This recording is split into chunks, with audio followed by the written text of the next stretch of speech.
உறுப்பினர் ஜவஹர்லால் அவர்கள் சுருக்கமா. மாண்புமிகு பேரவைத் தலைவர் அவர்களே, மிக ரத்தின சுருக்கமாக மாண்புமிகு முதலமைச்சர் அவர்கள் தொகுதி மறுவரை தொடர்பாக இன்று முன்மொழிந்திருக்கின்ற இந்த அரசினர் தீர்மானத்தை வரவேற்கின்றேன்.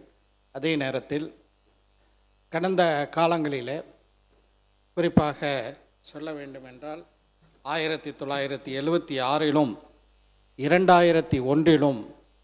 தொகுதி மறுவரை நம்முடைய நாட்டிலே நடைபெற்றது.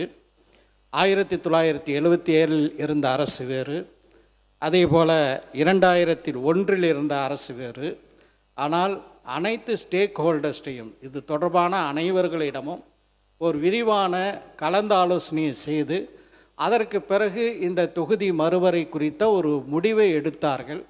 அதுதான் ஒரு ஜனநாயக நெறிமுறையாக இருக்கும். ஆனால் இன்றைய ஒன்றிய அரசுக்கு அது போன்ற எந்த ஒரு திட்டமும் இருப்பது போல தெரியவில்லை.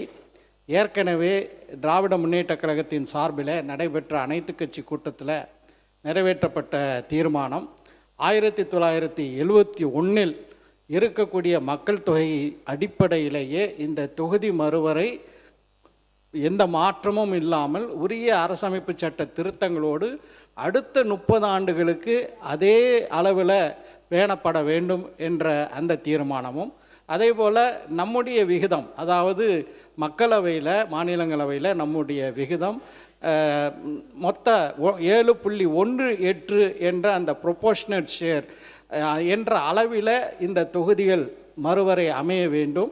ஆனால் 30 ஆண்டுகளுக்கு இது ஃப்ரீஸ் பண்ண வேண்டும், எந்த தொகுதி மறுவரையும் இருக்கக்கூடாது என்பதை இந்த நேரத்தில் எடுத்து சொல்லி, அதே போல் நிச்சயமாக மகளிருக்கான இடங்கள் ஆட்சி அதிகாரத்தில் அவர்களுக்கும் உரிய பங்களிப்பு வேணும். அதுக்கு தொகுதி மறுவரையை செய்துவிட்டு தான் மகளிருக்கு அந்த இடத்த கொடுக்கணுன்ற அவசியம் கிடையாது. இப்போ இருக்கிற ஒரு நிலையிலேயே வருகின்ற 2029 எல்லா மாநிலங்களிலும் 33 விழுக்காடு பெண்களுக்கான அந்த இடஒதுக்கீடு சமூக நீதியின் அடிப்படையில் வகுக்க வேண்டும் என்று சொல்லி இந்த தீர்மானத்தை வரவேற்று அமர்கிறேன். பிளே ஸ்டோர் மற்றும் ஆப் ஸ்டோரில் இருந்து பாலிமர் செயலியை QR கோடு மூலம் பதிவிறக்கம் செய்யுங்கள். செய்திகளை உடனுக்குடன் பெறுங்கள்.